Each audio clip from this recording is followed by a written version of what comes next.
Near 1,000 warriors gathered at the mouth of Campaign Creek, about a league above the point where Lewis's army slept on October the 9th.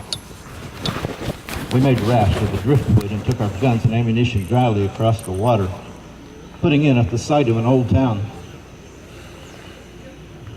Lewis had been so foolish, confident in the size of his army, that he placed no scouts nor guards. We made a line from the Ohio to the Kanawha and cut them off.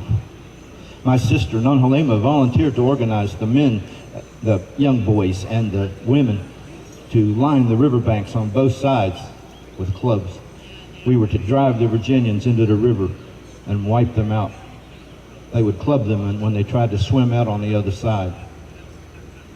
My intention was to feed the governor, Andrew Lewis, for breakfast, and then make our terms for peace. But it was not to be. A great battle began. Two men, turkey hunting, gave the alarm, going back to Lewis and telling them that there were 4 acres of Indians standing shoulder to shoulder. He did not believe them. He sent his own brother to see for himself. He was killed. But a great battle began. Toward the end of the day, all were tired and out of ammunition, hungry.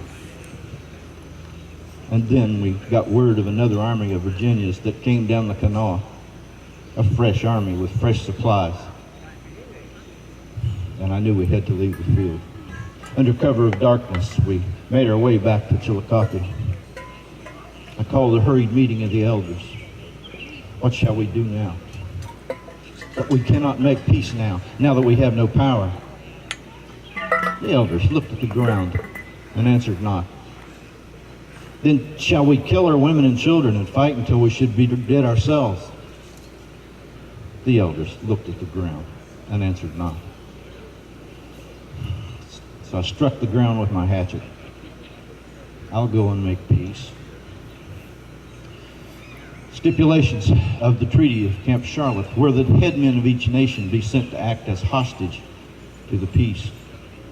My sister, Non-Halema, volunteered to be the first and turned herself in at Fort Pitt.